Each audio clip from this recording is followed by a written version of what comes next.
10, 10, 9, 8, 7, 6, 5, 4, 3, 2, 1.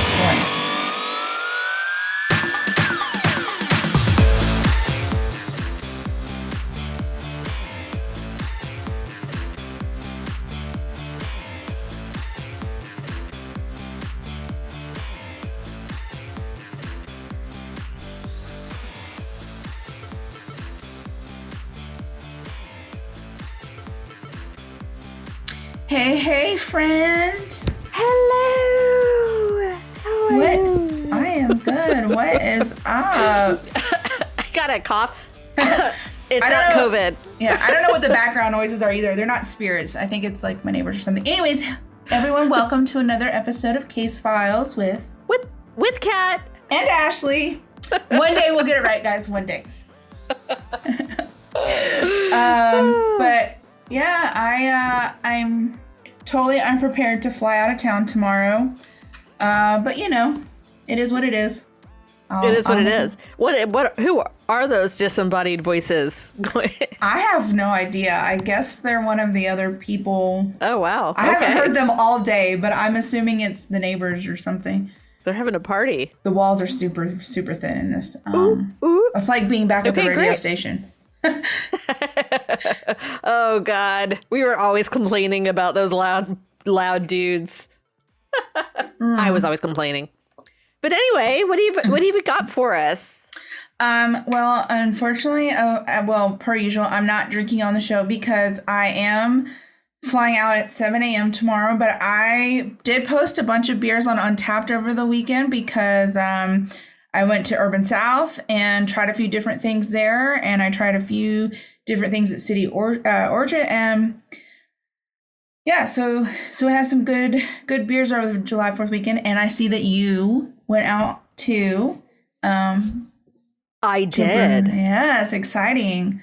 It was fun. It was like there was a slight downpour, but it cooled it off in there, and it was cool. The guy was working the bar. It was super nice, and yeah, they had good games there. We played a new game, but tonight I'm drinking a brand new to me Dogfish Head. Can you see it? Dogfish Head. Brewer. They are, and so this is called Liquid Truth Serum IPA. Okay. So let's see if I tell the truth. I always loved the can art. Just look at that. It's so cool. It's all the hops jumping into a pool. It's really funny. IPAs have the coolest can art. So I'm just going to jump into the question of the week. I did ask it on Facebook, but I didn't ask it until today, Tuesday. But I still really want to hear people's answers because this is a question that I'm genuinely interested in. And so anyways, the question was, what is one case, like be it true crime, paranormal, disappearance, or whatever, that you were just absolutely fascinated by that you could talk about for hours on end if someone else wanted to listen? Oh my gosh. I could talk about cults. Yeah. I could talk about like NXIVM. I could talk about Children of God. And John Benet Ramsey. Okay. I think everybody, those are like those two cults and then John Benet Ramsey. I feel like, man, will we ever know the truth, you know? Yeah. I would love to know the truth on the last one for sure. Yeah. Mine would have to be, and I've talked about this before on the show, is the disappearance of Jennifer Kessie. I think that's how you say her last name. But she's a woman that went missing, and she had just gotten back from a trip with her boyfriend, and she was supposed to be at her condo, and she didn't show up for work, which was very unlike her. So they found like her clothes laid out on her bed, and her car was missing. And they actually have a video of whoever moved her car walking away from the car, but they can't figure out who it is in the video. Anyways, it's a very fascinating case. And so one day I will cover it on the show because it is one of my favorite disappearances. And you just gave it away. Well, no, that's like the beginning. Like there is so much to it. And her family still searches for her even today, even though it happened in 2006. Anyway, so that would probably be the one that I am really fascinated with and can talk about all the things the cops did wrong. in the investigation and everything that's happened since then. Anyways, I will cover it one day. So my trivia tonight is actually based on the story. Well, it is tied to the story I'm doing for once. It is the same theme. We have not done this theme in a while, but I know there's at least a couple of people who love this one. So anyways, here we go. These are not questions. It's just straight trivia, so you don't have to answer anything this time. Oh, it's getting anxious. Test-taking skills are... During World War II, U.S. pilots began reporting odd balls of light and shiny metallic spheres that could fly circles around their planes. These UFOs came to be called Foo Fighters. British and German pilots also reported seeing these strange lights on each side, and each side thought that they were some sort of secret weapon being developed by the enemy. However, it wasn't, and this phenomenon has never been explained to this day. So no one knows what they were, where they came from, but all these different country pilots did see it and reported it, and no one knows what happened. But I thought it was interesting they're called Foo Fighters. So the earliest known report of a UFO sighting was by Julius Obsequens, which was a Roman writer in 100 BC. He claimed to have seen things like ships in the sky over Italy. Some people also believe that the Old Testament book of Ezekiel contains a reference to a UFO sighting. The book chronicles the periods from 593 BC to about 573 BC. So if this is actually a UFO reference, it is the oldest one. And the quote is, "I looked and I saw a windstorm coming out of the north, an immense cloud with flashing lightning and surrounded by brilliant light. The center of the fire looked like glowing metal, and in the fire was what looked like 4 living creatures." And so that's a quote from Ezekiel. And then... Wow. Yeah. And then it's kind of hard to debunk that, because if a lot of people say now that the UFO sightings are because people were drunk or they saw it in media or whatever, but they didn't have media back then about UFOs. So I've debunked that. Yeah. There was actually a president who claimed to have seen a UFO. So in October of 1969, Jimmy Carter said he observed a UFO in the skies near Leary in southwestern Georgia. The UFO, which appeared just after dusk, was a single luminous object about 30 degrees above the horizon that Carter estimated to be about 300 to 1,000 yards away. Him and a dozen other men watched the object for about 10 to 12 minutes as it hovered, changed course several times, and eventually disappeared into the distance. During his 1976 presidential campaign, Carter told reporters, "It was the darnest thing I'd ever seen. It was big, it was very bright, it changed colors, and it was about the size of the moon. We watched it for 10 minutes, but none of us could figure out what it was. One thing's for sure, I'll never make fun of people who say they've seen unidentified objects in the sky. If I become president, I'll make every piece of information this country has about UFO sightings available to the public and to scientists." Carter even filed an official report of the incident with the National Investigations Committee of Aerial Phenomena. So I thought that was kind of Are you going to talk about the latest report that came out? Well, no, but I am talking about aliens. Okay. In November of 1989, this is the last little bit of trivia. In November of 1989, Robert Scott Lazar gave a series of interviews to George Knapp on KLAS TV in Las Vegas, in which he claimed to have worked for the U.S. government reverse engineering an alien spacecraft at a hidden base known as S.4 near Area 51 or near Groom Lake. He said the spacecraft, he refers to it as the Sport model, reportedly used a radioactive compound with the atomic number 115 to generate gravitational waves. Lazar suggested that he was going public with the story because he had feared for his life and no one wanting to keep a lid on the project, would dare to kill him in the public spotlight because that would only draw more attention.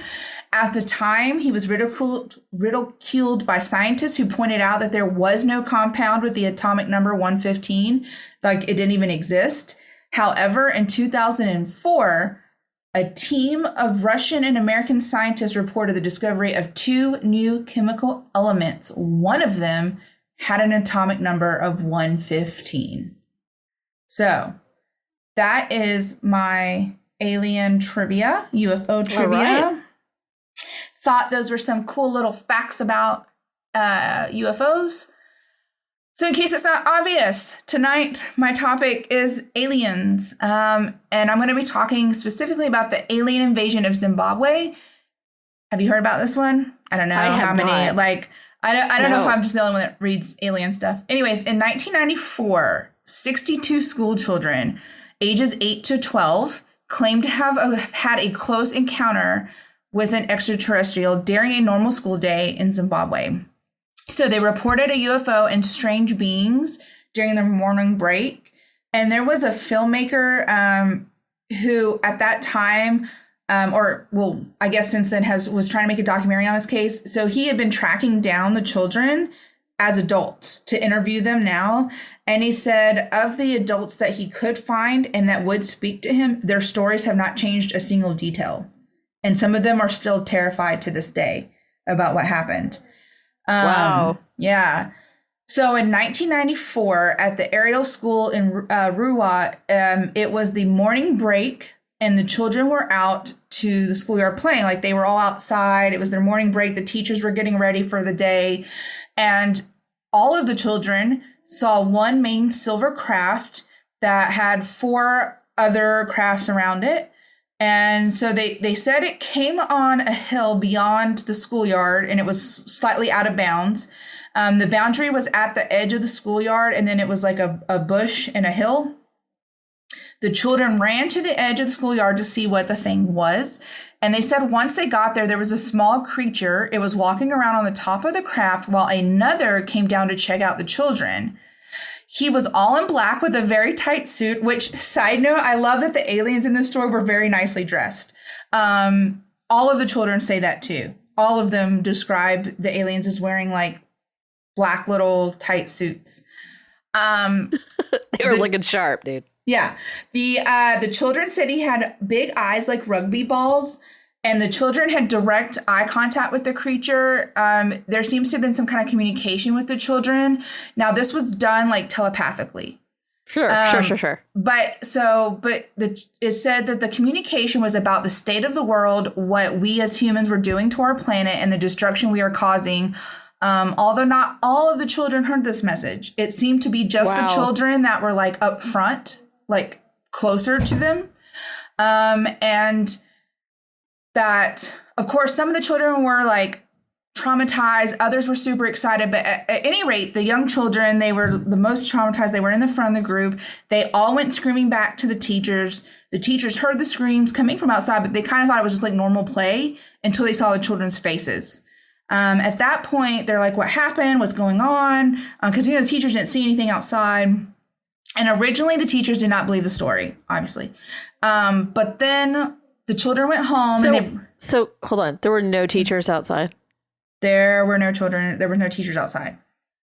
So I think there was like a place where children could get like drinks and stuff. And there were parents, but apparently the parents did not see what happened. They were too busy doing something else. So there was no adult supervision at this time. It was a different time, different country. I don't know. So again, the teachers. I'm just like, oh, hell no. I know. I would be up at that school like, what the hell? So what happened was originally the teachers did not believe the story, right? But the kids all went home and they told their parents what had happened. And then the parents started calling the school and contacting school and asking why the hell were their children being taught about like aliens and UFOs and like what happened, like who was it that was talking to their children, right? Like they wanted to know who this person was. And so when this happened, the school took all of the children that had been there that day. They separated them into individual rooms or areas where they could not communicate with one each other and asked them to draw pictures of what they had seen that day. So they separated the children, different rooms. They all drew the exact same thing. Oh, shut up. Do you have pictures? I do have pictures that I will post. That shit. Yeah.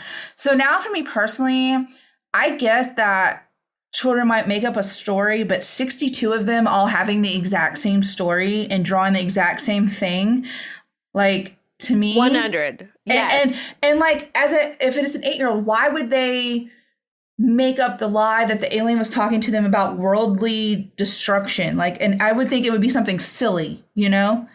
And so, again, I personally think this is insane. So anyways, in November of 1994, there was a Harvard professor of psychiatry named John E. Mack who visited the school and filmed interviews with the children. He was assisted by a South African producer named Nikki Carter, who had already made a short documentary on the subject because she had a half-brother who had attended the school. However, he was sick the day it happened. Oh, but he's so pissed. I know. So this is a short interaction between Mac and one of the girls. So Dr. Mac says, what was the feeling when you looked at the eyes of the alien? And the girl says, it was scary. He says, scary, why? What made it scary? And she said, the eyes just looked evil. And he said, evil? What was evil about them? Say what you mean by evil. And she said, it looked evil because it was just staring at me. And he said, staring at you as if what? As if to do what? And she said, as if it wanted to come and take us. So that was in another interview, he was talking to a different child. And he said, how did those thoughts come to you? Did they come to you from the craft or from, like the ones about the destruction of the world? And she said, from the man. And he said, and did the man say those things to you? How did he get that across to you? And she said, he never said anything. It was just the eyes. And he said, what was the sense you got from those eyes? And she said, he was interested. And then that's all she said. So during the interviews with the children, the experts asked the children if there was any chance there may have been any kind of alternate explanation, right? Like, was it a plane? Could it have been anything else? Could it have been people walking by? But time and time again, every child that was there was positive and firm in their story. Like, their stories did not change at all. And so Nikki Carter, she had no doubt the children were telling the truth. This is a direct quote she gave after talking to them. She said, when they were interviewed by Dr. Mack, with all of his professional skills, it was clear they were telling the truth. Their voice tone, their body language, they were so consistent. They told their stories with such conviction, and they spoke about it in their own language. One child recalled being told by the alien that we should not be so technologed. Why would he make something like that up? How would he even know what that word was? Technologed? Yeah. Like so dependent on technology. Oh, interesting. Yeah. Interesting. And so says the creature who flew to our planet on a ship. Yeah, but maybe to them that's not really advanced technology, So Dr. Mack said he would be able to listen to the stories and kind of play devil's advocate and separate fact from fiction.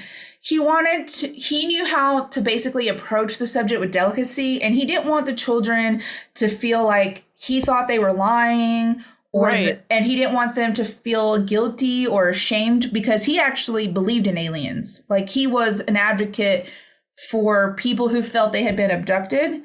Like, he was just trying to help them be clearer in their description. And he wanted to be able to rule out any doubt that it could have been anything else. So he kind of came in and played that role of devil's advocate and kind of was like a middleman. And so it feels like, sorry to interrupt, it feels like he seemed just really interested. The way that you say it, it's like, what do you mean? Like, what do you mean by that? You know, explain it in a different way so I can understand it better. And so to me, like, as a kid, I'd be like, oh, you want to hear what I have to say? Actually, as an adult, if someone's asking me to, you want to hear what I have to say? Yeah. He was a really, like, highly respected psychiatrist. So he kind of knew how to handle the situation. So many people felt the kids may have been pressured to say these different things or tell stories, or that it was some kind of prank. Pretty much the typical responses you get when someone says there was like they saw an alien, you know, like, oh, you're making it up, or stop lying, or whatever. However, in recorded interviews with the children, Mac even tries to say things very delicately, like, do you think maybe this was a prank that's just kind of spiraled too much? Like, it's okay if it is, you know, you can tell me the truth, you know, basically, you know, trying to make them know it's okay if it was.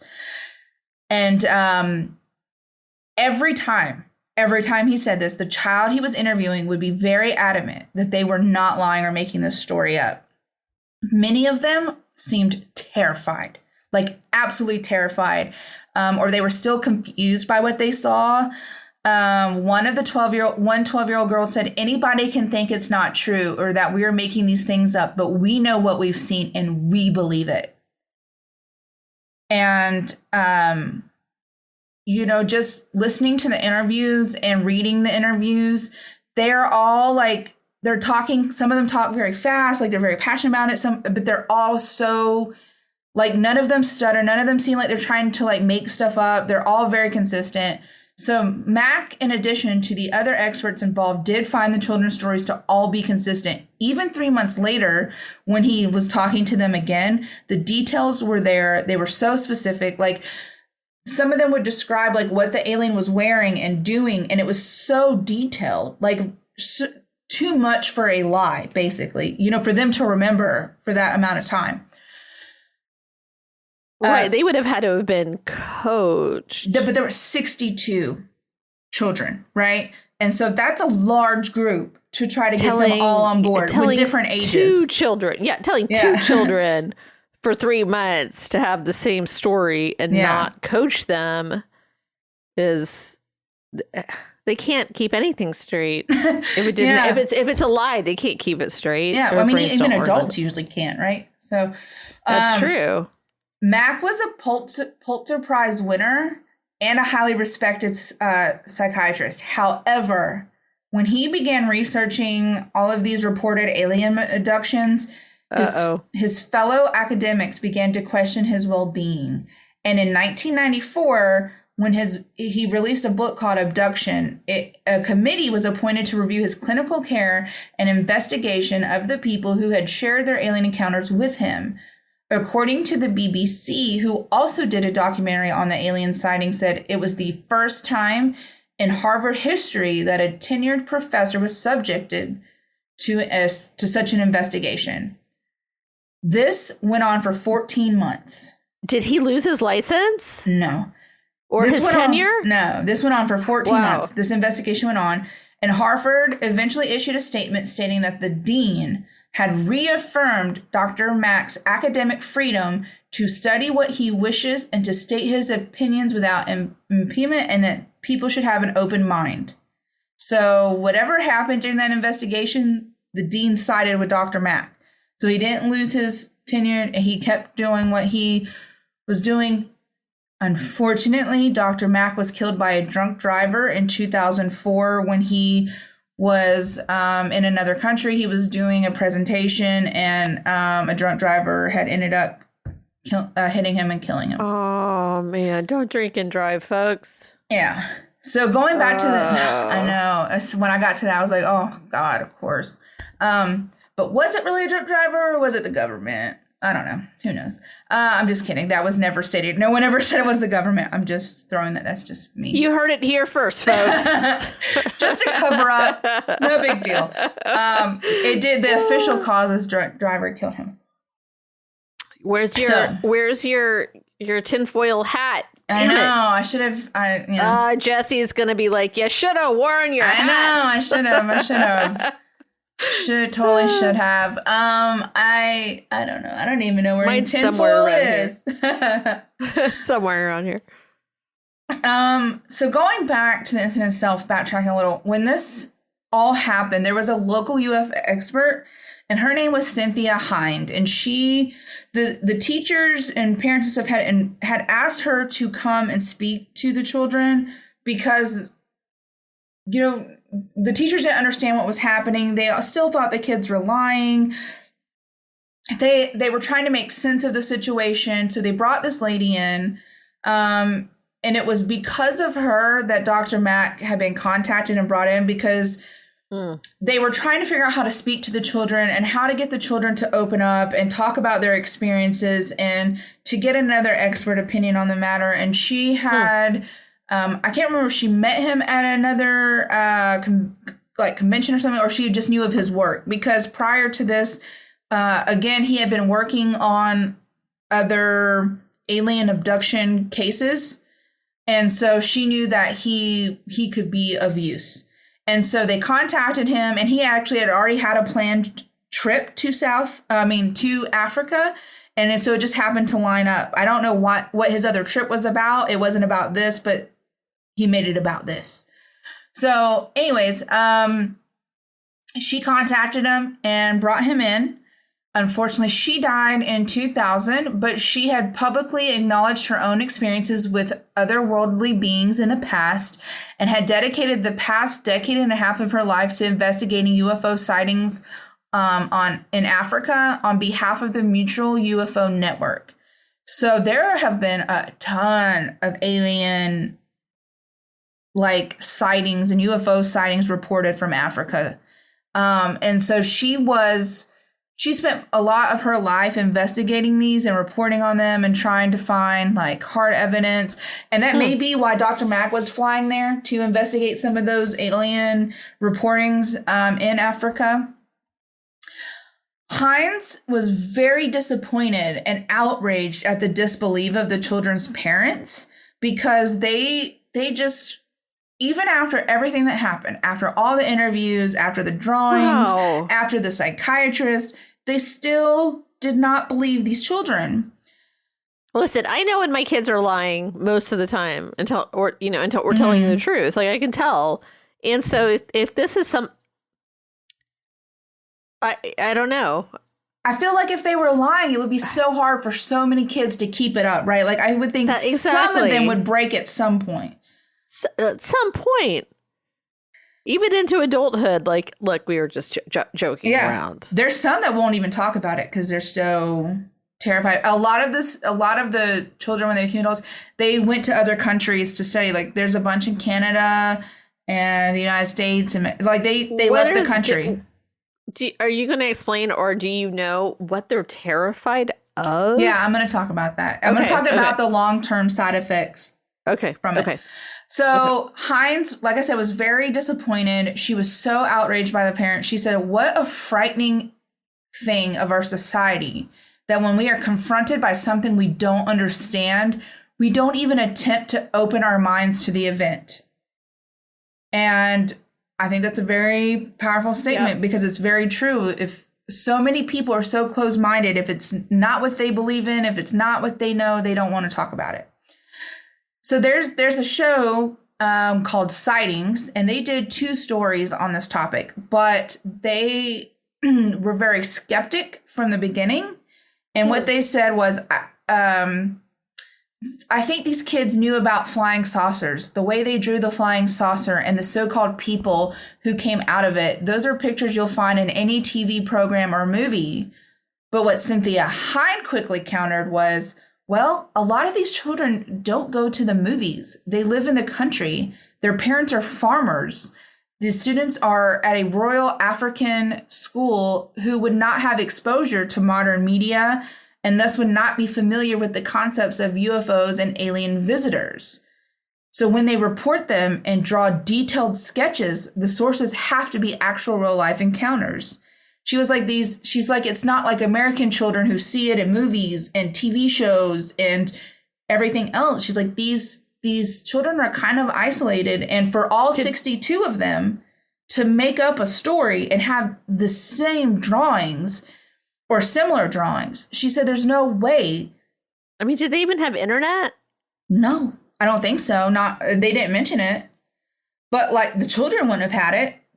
I mean, they're young as 8. And so she was like, this is not your typical situation where they may have seen it on a movie and then just recreated it. She's like, there's 62 children who have so many details and are so like adamant about it. Where are they going to get that from?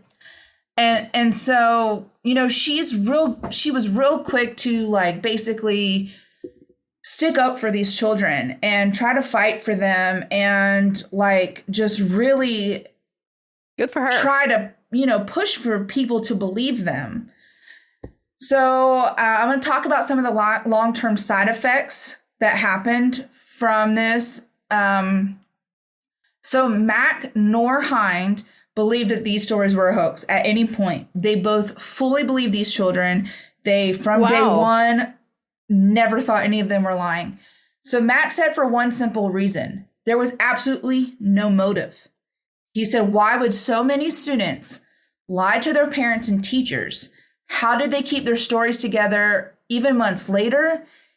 So one of the big other skeptics that they would present was saying that, well, it was just mass hysteria, right? Like one person freaked out and then they all freaked out. Folie à deux. Yeah. And he said that it was not mass hysteria. He said mass hysteria is known to develop as physical traits such as panic attacks, vomiting, hyperventilating, and other such physical things happen to your body. He said, however, there was absolutely none of that in this situation. He says that if anything, the children suffered from a slow burning anxiety. He said some of the students had persistent fears and troubling dreams and horrifying nightmares. So a lot of the students had reported to Hines before he ever got there that they were having nightmares about what happened. And they could describe these nightmares in detail. And so, you know, he just said basically, why would they continue to make all of this stuff up? They genuinely seemed terrified. He said that there was also signs of poor babies. Yeah, he said there was also signs of repression in the children. And so he was saying basically in children, if they don't feel believed when they tell something to an adult or to someone that they are trying to explain themselves to, they will blame themselves or they'll feel guilty about it. Yes. And they stuff those feelings down and don't ever talk about it again. And that definitely happened in this case with many of the students. There was one boy named Guy who was talking to him, and Mac was trying to interview him and help him. And what Guy said to him was that basically his parents told him to stop lying and to stop talking about this, and they just absolutely didn't believe him.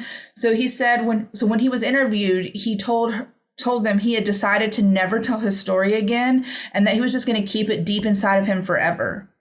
And that was happening with a lot of the children. A lot of them felt repressed. They were trying to shove it down and pretend it didn't happen because they felt like their parents and all these people were making them kind of feel like they were stupid and that they were liars, and they felt like guilty about it or they felt shame about it. And so that shame would carry on with them for until their adulthood. There was another symptom which came from the trauma, which was futurelessness. Basically, essentially, the trauma caused someone to have pessimistic views of the future. So many of the students thought the world was going to end. They thought these creatures were going to come back for them. They were scared that they were going to reappear. One student told Dr. Mag that she felt the alien invasion was a bad omen. She was left feeling gloomy and feared the world would be ending soon. She told him, and I quote, "The world is going to end, maybe because we don't look after our planet or the air. All the trees will go down. They will die. There will be no air, and we will all die." Those are the thoughts that came from the man's eyes. She was referring to the message that. Fuck. Yeah.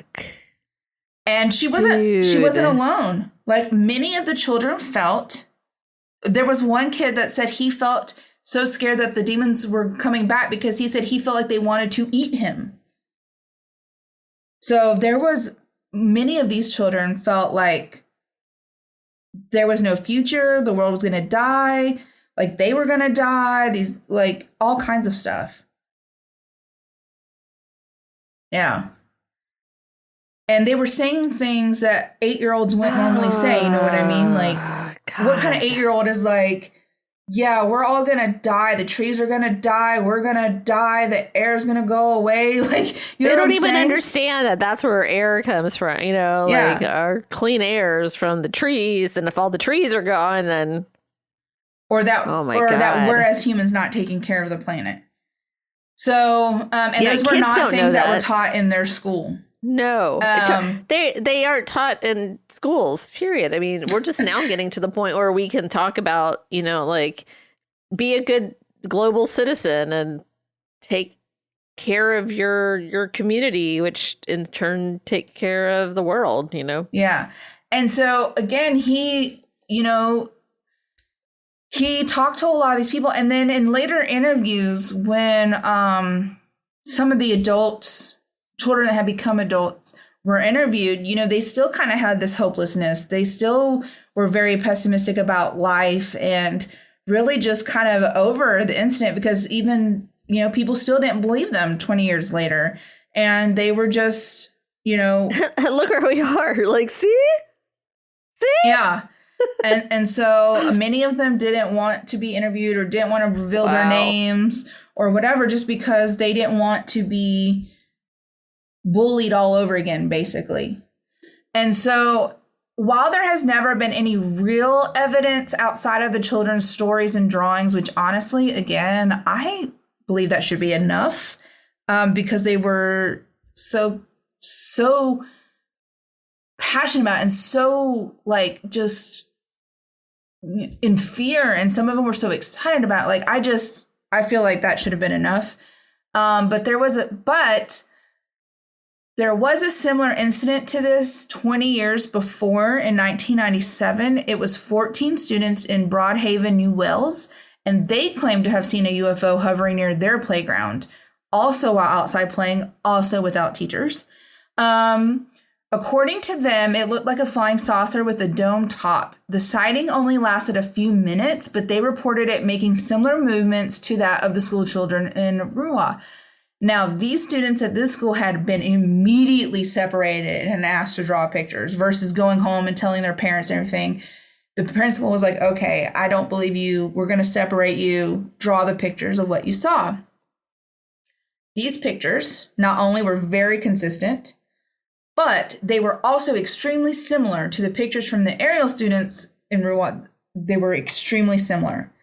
The difference was that Broadhaven incident was part of a bigger phenomenon. Over this next several years in that area, there were so many UFO sightings in New Wales that it was dubbed the Broadhaven Triangle, also the Wells Triangle, and there was like one other name for it. But anyways, it was like a hotbed for UFO activity. There were so many sightings and reports and all kinds of stuff. And there was never another incident reported where near the school children. So that was the difference there. Many of the students in the New Wales, many people or skeptics claim that the New Wales students were confused. They were just confused. What they said that the students had to have seen was a septic tank. But my question is, why the hell would a septic tank be flying? Like, okay, does that make more sense than a UFO than a septic tank? Like, why would they see a septic tank in the air? And then there was another thing that they just saw a military flight. But either way, why would a military plane be that low to the ground? And why would it be dome-shaped? So, on the other hand, many believers who do believe in these cases said that the two cases were hard to write off because in both incidences, they involved school children. They were around the same age. They were both in the schoolyard. Both sets of students seeing and drawing very similar things, having very similar stories, being treated very similarly in the same way. So, you know, they draw these conclusions and say that, you know, it's possible that it did happen and that these children should be believed. And a lot of people were basically said they just didn't believe them because they were children. And if it had been, they said, well, only children saw it. Did any adults see it? And they said no. And they said, well, we basically don't believe that then because it's just children. This reminds me of this picture. Oh my God.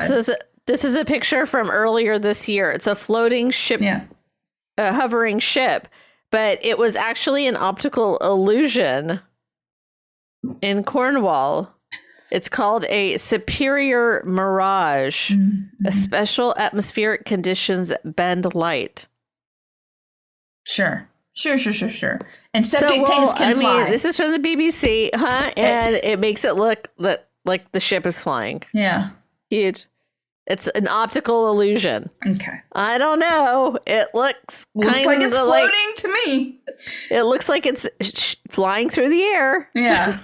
to me. But again, they basically didn't believe any of these stories because they were children.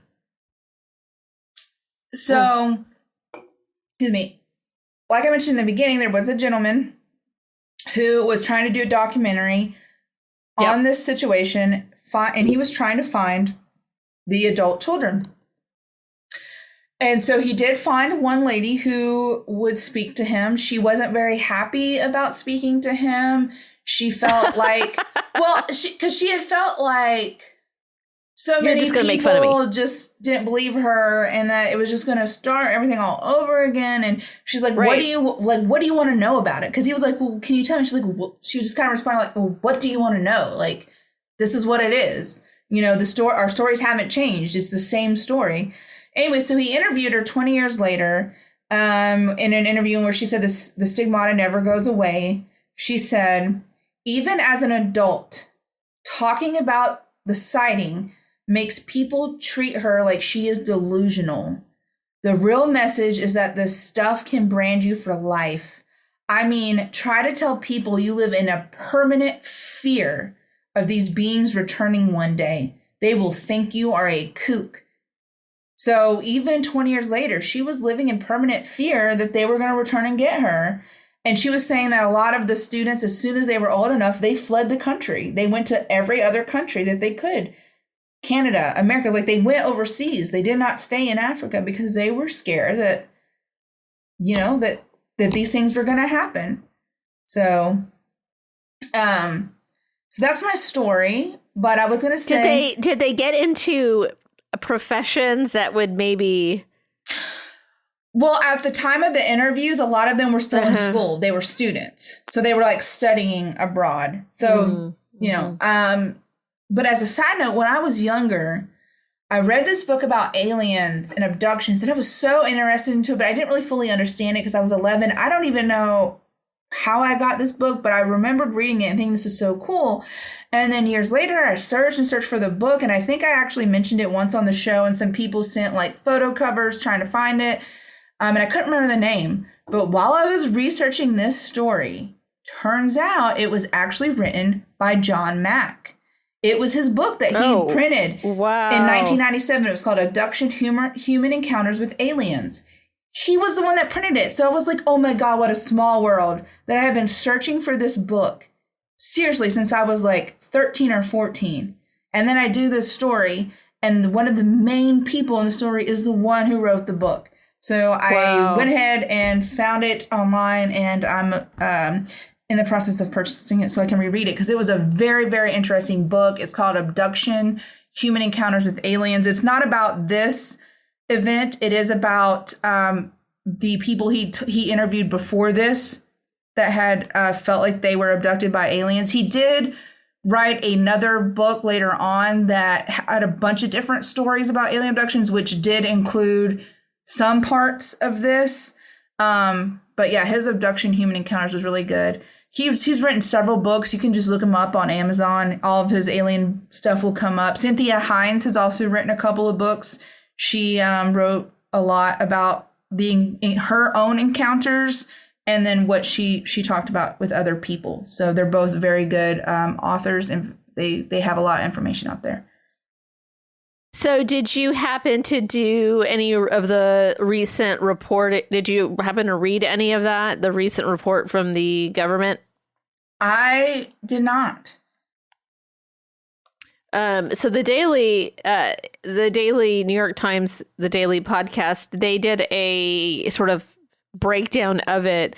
And I didn't read the report, but I was like, oh, I wonder what they're going to say. And there are 144 instances that they cannot explain. Wow. That was like the beginning. That was in their research. They were able to explain one of the 144 instances that they were researching, and it was a weather balloon that had popped, and it was floating down. And so that's the one.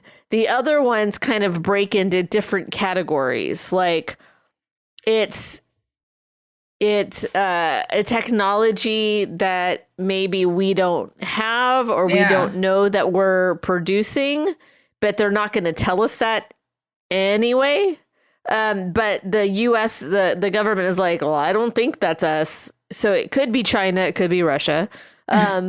It's also like, well, it's natural. It's just a phenomenon that we don't know about yet. Yeah. It's 100% earthly.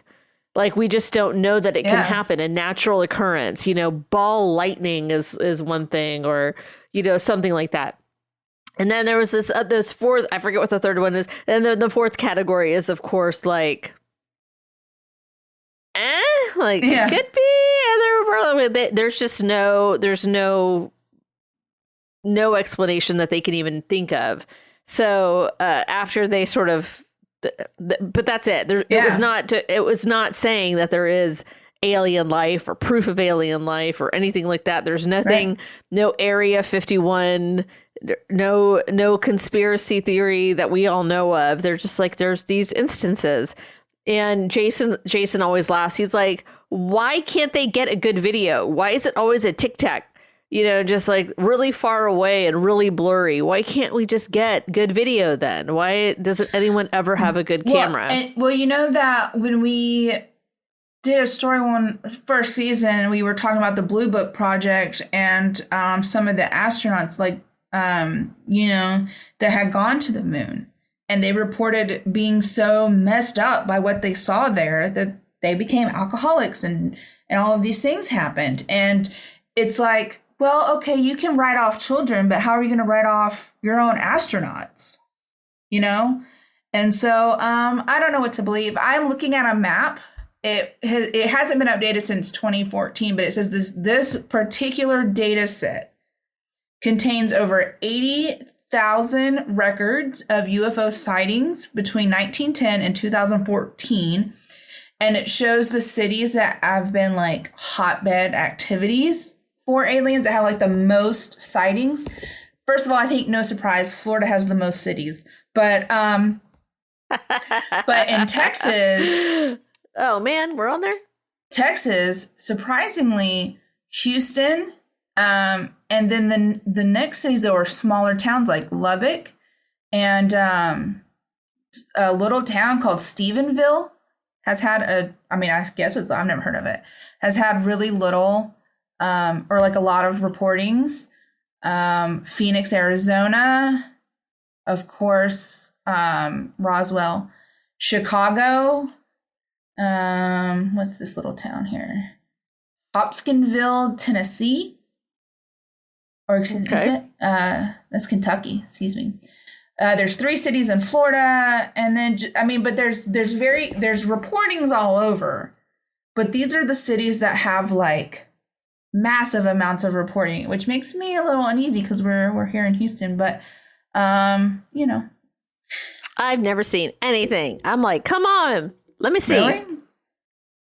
I would love to see a UFO or an alien being.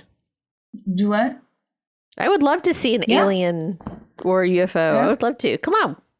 I told him that story when we talked about UFOs before that. My cousin and I, when we were real little, we were sitting on my, which would be her grandmother's, my grandmother's sister's porch. We were outside. It was in Texas.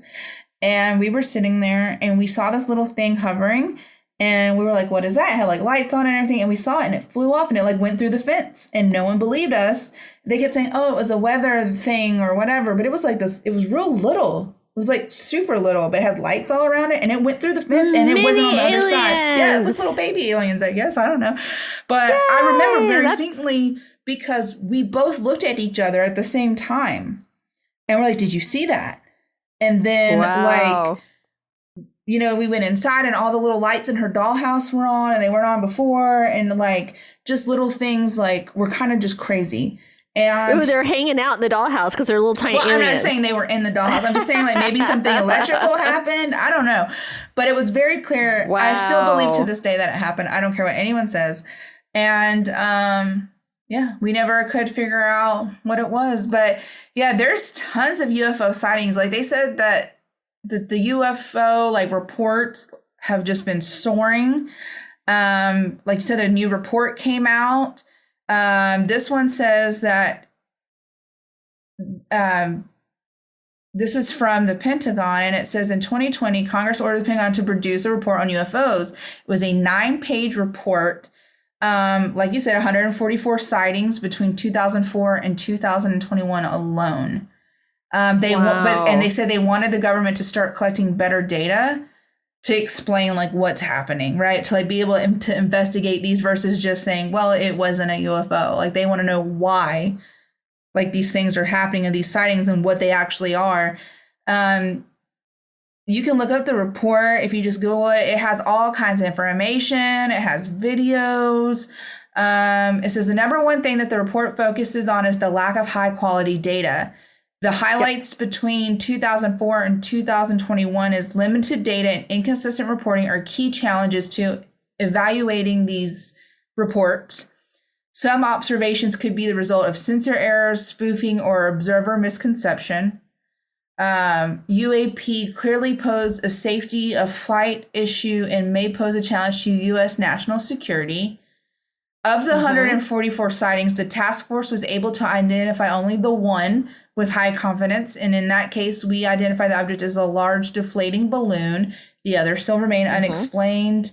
But yeah, the official report came out June 25th.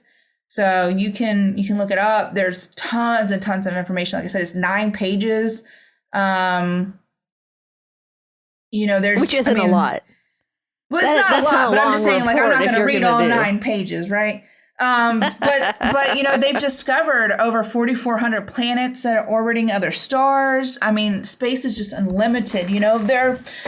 According to this, it says astronomers estimate that there are 300 million habitable worlds in the Milky Way galaxy alone. So, I mean, to think that we're the only intelligent life force out there is, to me, a little crazy. Well, it makes me feel sad. Like we're it. That we would be it. Yeah. That's sad. Yeah.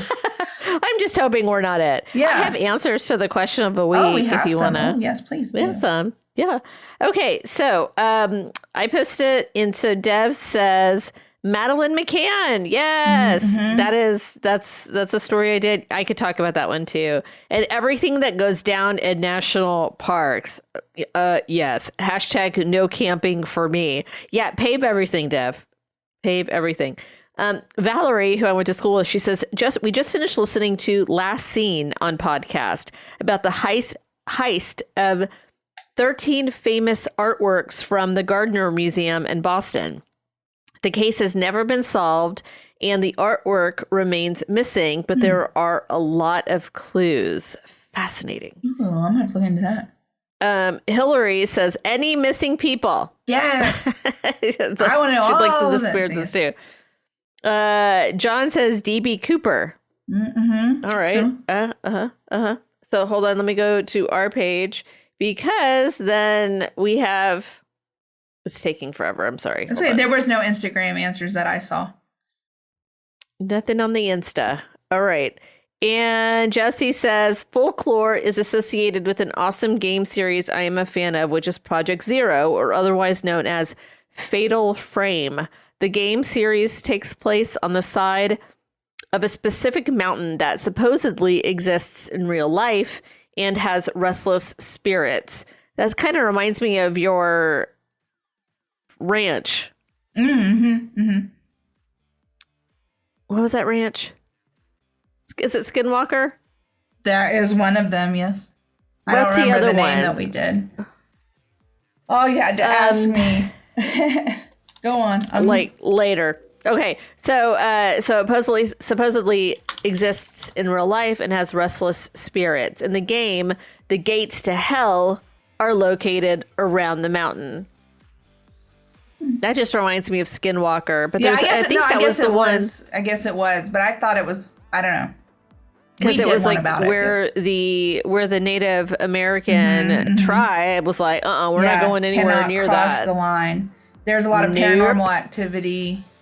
Yeah. Yeah. That's what that reminded me of. Anyway, those are the answers that I have here. So you guys, we are going to keep doing questions of the week. We kind of discussed doing something else interesting sometimes for in place of the question of the week, where we post about like a case that's happening or that has recently happened, and we get like your opinions on it. Like if you think they actually did it, why or why not, that kind of stuff. So we hope you will participate. I assume you don't care about us talking so much because no one ever said not to. So yeah, we're on all the things. But even if you did, do you think we would like not talk? Okay, but no one did, so I guess they like listening to us talk. And I love how I posted about a country accent meme, and you guys just like loved it. So I'm glad everyone find it so funny. Anyways, our recording has stopped. Okay, sorry about that. So. Anyway, I hope you're recording on your end. So our Zoom recording has stopped. Anyways, please listen to us on all the things. Share us, like us, review us, tell your peeps, send us messages. Tell your peeps. And we will see you next week. Ashley's going to be on the road recording, so we'll see how that goes. It won't be any different than now because we're still recording from a distance. So hopefully they have good internet. Yeah, that's what I'll use. So I don't know. I'll do it from the street, I guess. I don't know, but we'll make it happen. From the street. I'm on the streets. Hopefully I'll have a beer. Okay. All right. Well, I hope so on vacation. Yes. All right, then. All right, everybody. Well, we'll see you next week. Take care of each other. Be kind, please. Bye.